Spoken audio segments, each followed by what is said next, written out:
Well, you know, I wasn't supposed to be here, but I heard Brandon was here, so I said, where's he speaking? Tell me, I better get there, right? But he was with me before I even thought I was going to run. He used to say, him and his little group, they'd say, I hope that guy runs. And that was before I made a decision to run, actually. So you were there before the beginning, right? But I want to thank you all. And I tell you, he loves our country. Your whole group loves our country. And so I heard about you being here, and I said, if you want me, Brandon, I'm yours. If you don't, that's okay, too. I can save a little time. But he said, let's have the president walk over.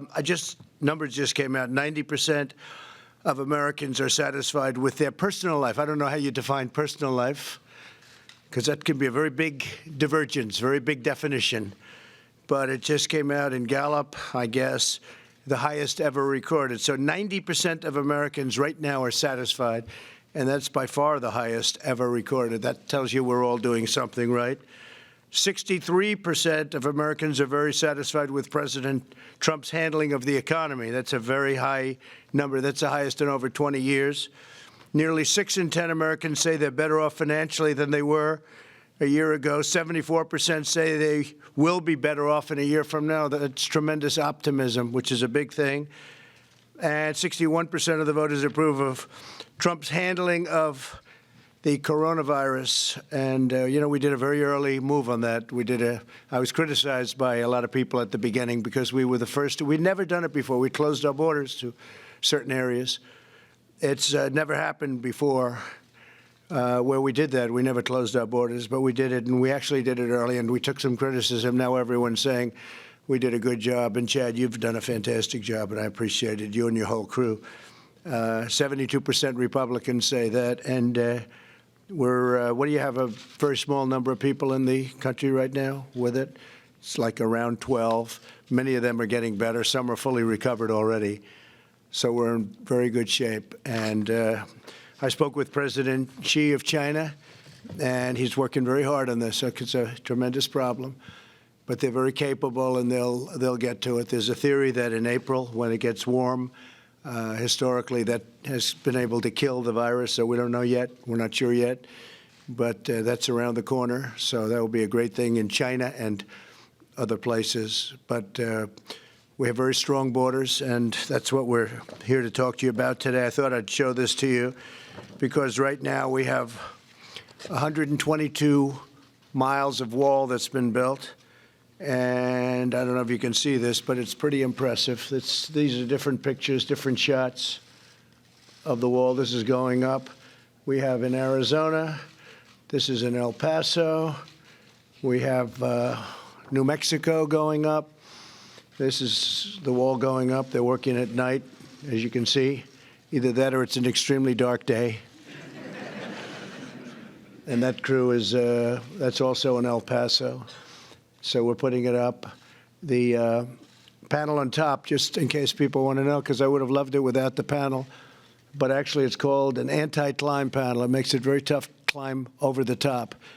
It's designed in a certain way that makes it very, very tough. So, in fact, we've had to bring in the fire departments and things to get people down. They've climbed the wall, sometimes with drugs on their back, oftentimes, and they're great climbers, but they couldn't get over the top anti-climb panel. So if people wonder what that is, I like to say it because it's an incredible thing. It makes it virtually impossible to climb over the top. And we had it designed many different ways. We had them tested, and this was the ultimate wall. This is what they wanted. Here's another shot. This is a shot of a little different section, also under construction. And we'll soon have, we think by the end of the year, we'll be up to over 400 miles. And shortly thereafter, we'll be at 500 miles. And then we'll determine if there's any other area that might need it, but we'll have covered, we think, close to 100% of the area that we wanted. Here's another shot of a section, the same section, actually, that's more advanced. And that's the way they put it up. They set it very deep into foundations and concrete. And it's steel with concrete in between. And if you've ever seen it, the bars are steel, they're hollow, and they pour concrete inside and then put rebar in. So they have the rebar first. Rebar is the steel. and they put it inside, and then they pour the concrete. And because of the tremendous weight, they have to pour the concrete after it's up. So it's a process that's pretty complicated, but pretty good. Otherwise, it would be very hard to put it up. It gets very heavy. So they pour in each one of the bars. And the reason they want the bars, they have to be able to see through, because they want to see who's on the other side. I thought I could put up a nice, simple concrete wall. It would be so nice, I'd just get it done. They have to make it complicated. This project was complicated, but I said if we're going to do it, we have to do it right. So Brad and all of his people, from day one, this is the one they wanted. They needed anti-climb on top. They needed see-through. They wanted it to be steel rather than concrete. Steel is much stronger, but they also wanted the durability of the concrete, which is inside the steel with rebar. So inside there is really like it's probably about 8 inches by 8 inches, and it's all hollow inside. And after it's up, we have rebar in. It's already dropped, and then we put the concrete in. They pour the concrete inside through funnels. So it's a pretty amazing process, and they're doing it quickly. They have a very quick process. We're now going to probably bring it in. We're going to spray paint it after it's up. It gets spray painted black. The black makes it extraordinarily hot, especially in areas along the Mexican border. It's not known for cold weather. It's known for quite hot weather. You don't have too much snow in this area, right? Would you say, Chad? Not too much. In fact, if you had any, that would be called climate change, I think, right? When they do that, I'm there. I'm a believer.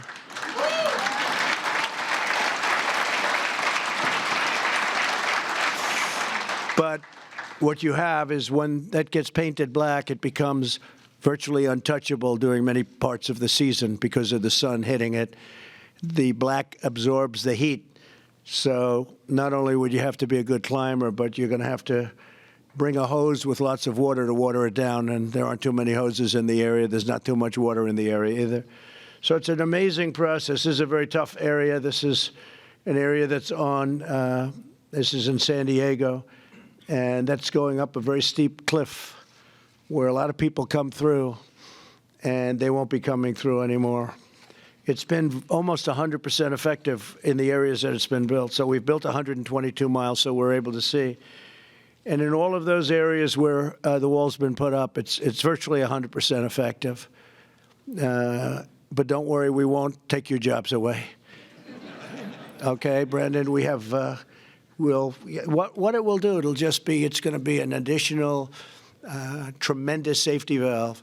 When I first started, they wanted drones. And we're going to have drones also, by the way, but drones flying around over the top of people pouring into our country, that doesn't do very much. But this really stops them. So this, coupled with our great people from Border Patrol, and also, and I have to give them a shout out because they get abused and they're incredible what they do, the folks from ICE. The people of ICE are incredible. They've taken out thousands and thousands of MS-13 and gotten them out of our country. And they really are. They're incredible people, and I want to thank them, too, because they work hand in hand. We all work hand in hand. Also, law enforcement in Arizona, New Mexico, Texas.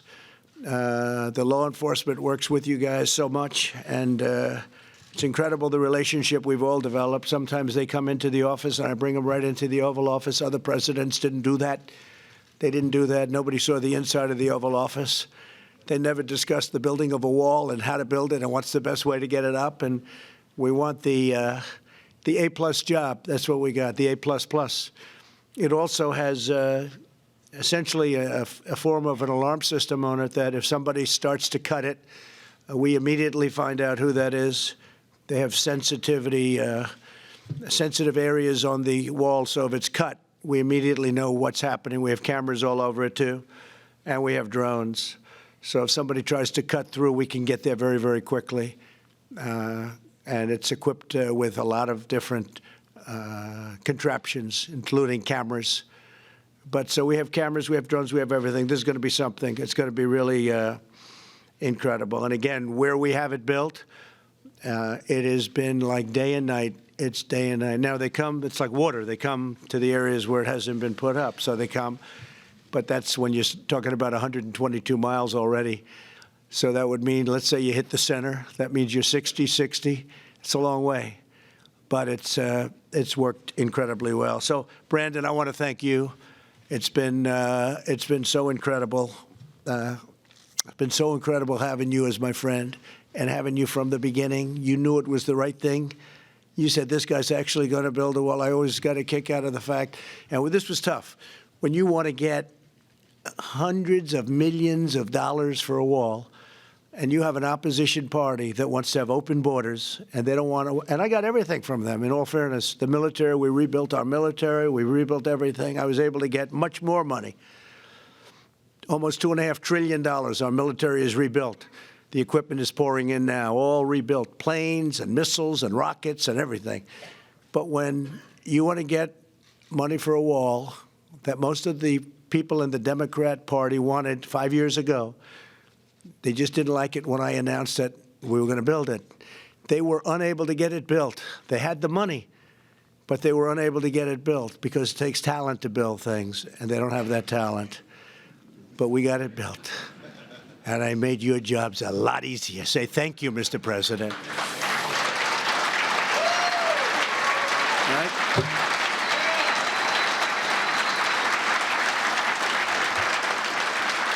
And I'm thrilled to be here today with the National Border Patrol Council and the incredible heroes of the United States Border Patrol.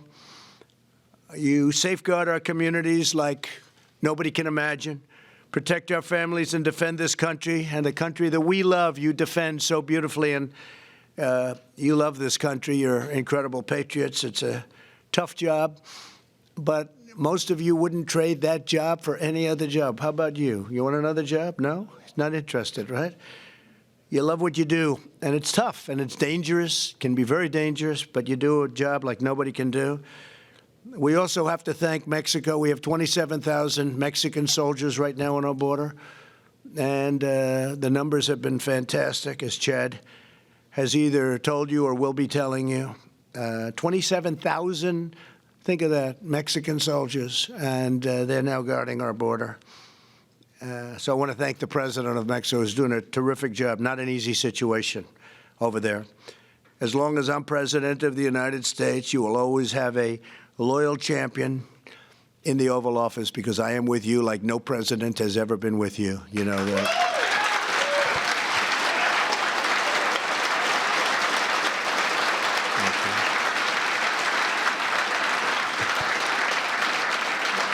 Thank you.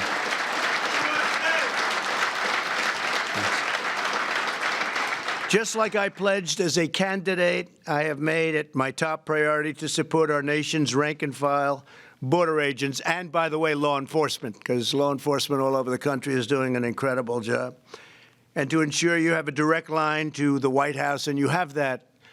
You have that. You've always had my back, and I will always have yours. I especially want to recognize the senior leaders of the National Border Patrol Council, including Executive Vice President Paul Perez. Where's Paul? Paul Perez. Paul, stand up, please. Great job, Paul. Great. And Vice Presidents Hector Garza. Thank you, Hector. Long time, Hector, right? And Art Del Cueto. Art Del Cueto. We're getting better with that name, right? I also want to thank John Anfison. And John, you've been fantastic. Thank you very much, John. Stand up, John. Thank you very much, John. I've gotten to know you guys for a long time now, right? It's been a long time, and a lot of progress has been made. Incredible. Really good numbers. Thank you all. And thank you to Acting Secretary Chad Wolf, who has stepped into that position like it was made for him or he was made for it. And I want to thank you for being here, Chad. Terrific job. A lot of power, a lot of mental acuity. You figured it out. You were there for a while, but you figured it out really well. And Chad understands that the best way to secure a border is to listen to the men and the women serving on the front lines. And he got that right from the beginning, as I did. I didn't know too much about it. Even the wall. You know, again, I was going to put up a wall. Just get it built. And then they said, sir, gotta do it right, sir. Then I figured, you know, much easier doing it the old-fashioned way. Let's throw up concrete plank. But they said, that's not good. You know, one of the stories they say is that they were throwing bags of drugs over the wall with catapults, right? Heavy bags, 150, 200 pounds of drugs, but you couldn't see. So they'd throw it over. And sometimes it would actually hit Border Patrol agents and other people on the other side because you couldn't see through. And as soon as they said that, that was the thing that got me. I said, you're right. You got to be able to see what's on the other side. So I want to thank all of you. And to the wives, husbands, sons, and daughters here today, thank you for enduring all of the trauma, all of the work, all of the hours that your husbands and your wives, all of the people go through, because without you, they wouldn't be doing the job they've done, that I can tell you. Thank you very much, and thank you for being there.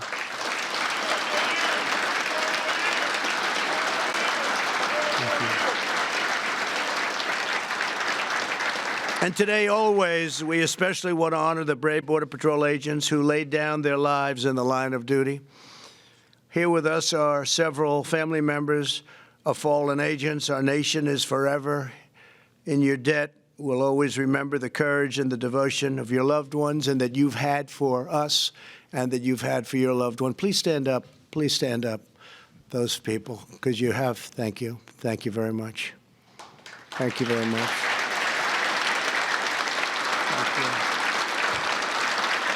Thank you. Great love. Thank you. Thank you. Thank you very much. From day one, we have fought to give Border Patrol the tools, resources, and support you need on your job. The results have been nothing short of extraordinary. Illegal border crossings have dropped 8 straight months in a row. That's a big number. Illegal crossings are down over 75% since last spring. And this is despite the fact that we have the strongest economy in the history of our country. So there are times when our economy is not good, and we've had those times not so far away, where our economy is not good. It's not the same job. When the economy is not only good, it's the best we've ever had. Many more people come up. Many more people come up when you have governors of California saying, if you come to the United States, we'll give you free health care. We'll give you free medical care. We'll give you college. We'll give you education. We'll give you whatever you want. I sometimes say, we'll give you a Rolls Royce for every family. And the news said, you know that's not true. Why did you say that?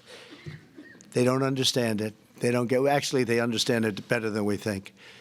But the fact is, we give people a lot. And when you have governors, certain governors in particular, saying that they're going to give so much away, people come that never even thought of coming.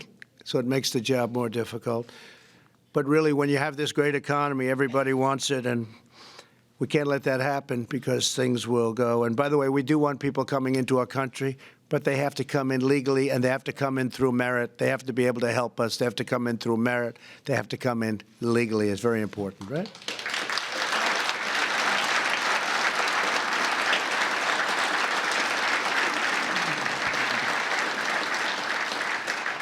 The month of January saw the fewest illegal border crossings in 23 months, Chad. That's great. Last year, Border Patrol seized the largest amount of deadly narcotics ever seized. So that's really a tremendous tribute. Last year, think of that, Border Patrol, the largest amount of deadly narcotics on record ever was last month and last year, actually last month in particular. We've achieved record prosecutions of immigration violators, and we've ended catch and release, such a big thing, catch and release. You catch them, you take a name, they don't have an address, you take a name and then you release them into our country, in some cases to do tremendous harm. We don't do that anymore. Nobody thought we could do that without going through a process of needing Democrat votes, because you couldn't get the Democrat votes even for that. We still have lottery systems where people come in by the lottery, but that's being removed very quickly.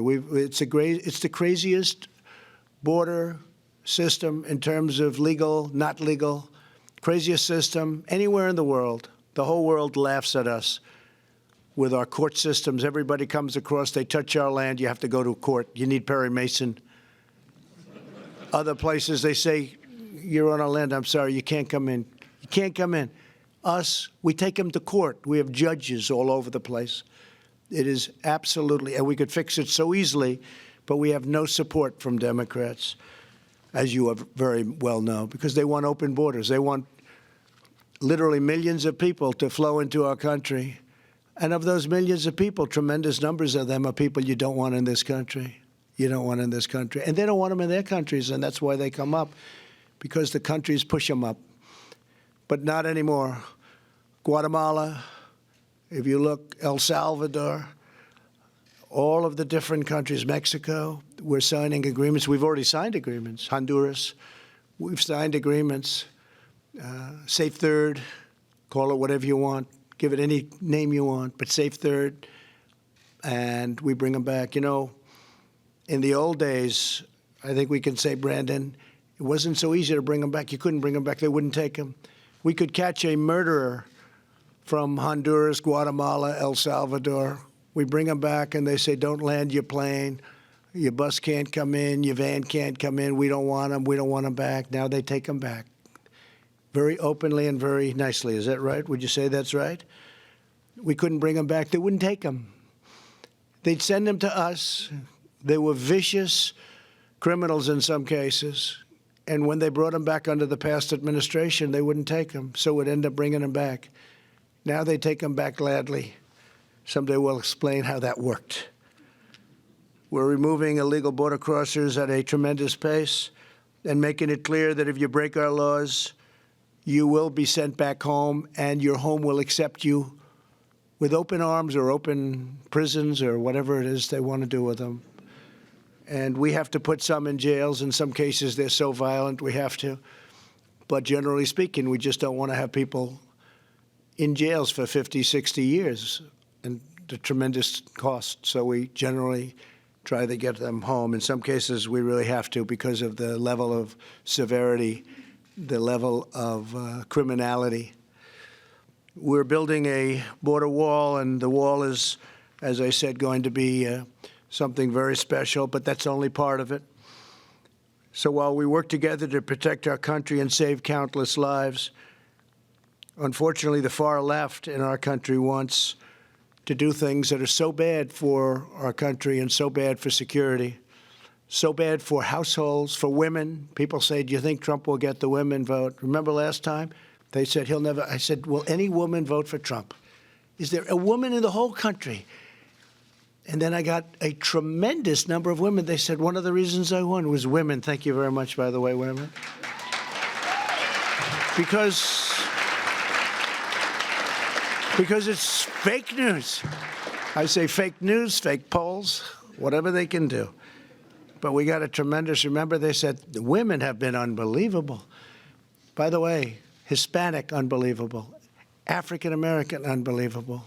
Asian American, unbelievable. The voters came out. Men, I don't have to tell you about. We got a lot of men. We got a lot of men. But the women wanted security. They wanted security. They don't want open borders. And the group we do so well with now is Hispanic because they understand it better almost than anybody at the border. They get it. And they know what we're doing is the right thing. We're not playing games. In San Diego, they were begging us to build a wall because it was being overrun, a certain section, wealthy section, but it was being overrun by illegal immigrants pouring into the neighborhoods and dangerous. And they were, you have no idea, they were begging us.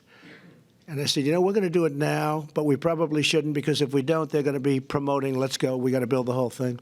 But we built, it was approximately 18 miles, right? 18 miles of wall in San Diego. As soon as it was built, they said, we don't want the wall. By the way, all of their problems went away. They actually did want the wall. But they said, we don't want the wall. We don't want the wall. They started playing games. So I said, you know what? We're going to take the wall down and we'll move it over to New Mexico. They said, no, no, no, don't do that. So we haven't heard from them any longer. We haven't heard. You understand that game. So it's been pretty incredible what's happening at our border. In my State of the Union address, I shared the tragic story of Maria Fuentes, a 92-year-old great-grandmother who was allegedly raped, beaten, and murdered by a criminal illegal alien in New York City. I think I can, no, I don't think, I'll take the word allegedly out. Do you mind if I do that? See, the lawyers put it in. If you don't mind, I'll leave it out. She was raped, beaten, and murdered. Only 5 weeks before the murder, the criminal alien had been arrested for assault. ICE asked for the criminal to be turned over, but instead, he was ordered released under New York City's sanctuary laws. If New York had simply honored ICE's detainer request, very simple thing to do, Maria Fuentes could be with her family right now. And we're deeply moved to be joined this afternoon by Maria's grieving granddaughter, Daria. Where's Daria? Daria Ortiz. Daria, please come up, Daria, please. Daria is joined by her beautiful 5-year-old son. Thank you, Daria. It's a great honor. Thank you very much. Please, thank you very much.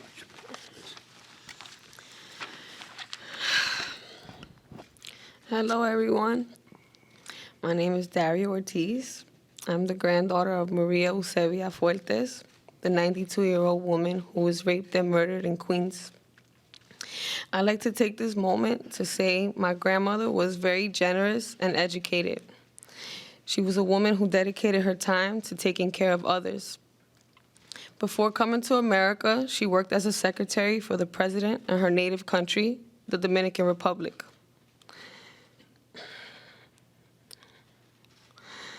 She is a shining example of when people come legally to this country, work hard, and do the right thing, and are law-abiding citizens. My grandmother raised her children and her grandchildren while working hard to give us a future. Unfortunately, my grandmother had to be the example of why something like this, horrific crime, should never happen. Our family's hope is that her death was not in vain and that preventative measures are put into place to ensure that nothing like this ever happens to anyone again. The tragedy in all of this is the fact that this could have been avoided had there been no sanctuary law. The tragedy is my grandma's not ever gonna be here again. The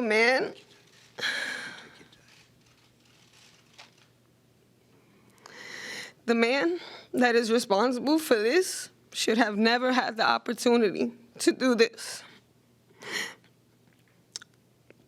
Had his multiple offenses had not been ignored, the system not only failed our family, but it failed our city. Our family would like to thank the administration for acknowledging my family's tragedy and extending their concerns in this tragic time. Thank you very much. Thanks. Thank you. Thank you.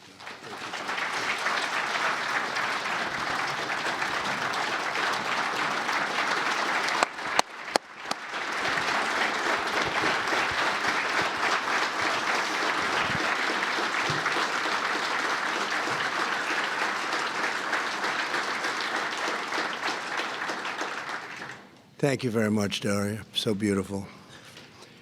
Not one more American life should be stolen by sanctuary cities. They're all over the place, and a lot of people don't want them. Many communities, they don't want them in California. You hear California, but they don't want them. The politicians want them for whatever reason. That's why we're calling on Congress to pass legislation giving American victims the right to sue sanctuary cities and hold them accountable for the suffering and the damages that they've caused. American citizens are entitled to safe neighborhoods and safe streets that really the people in this room have provided where they're given the opportunity. With sanctuary cities, they're really not given that opportunity. You're the noble guardians who protect our loved ones, and you keep America safe, and you do an incredible job at doing it. Nobody could do it like you do. Under my administration, we know that border security is national security. Very much the same thing. And that's why I'm so honored to work hand in hand with the National Border Patrol Council and all of my friends. Some of you I know very well, very, very well. We love our Border Patrol agents. We love our law enforcement. And we want to thank you for doing an incredible job. God bless you all. Thank you. Thank you. Thank you, Brandon.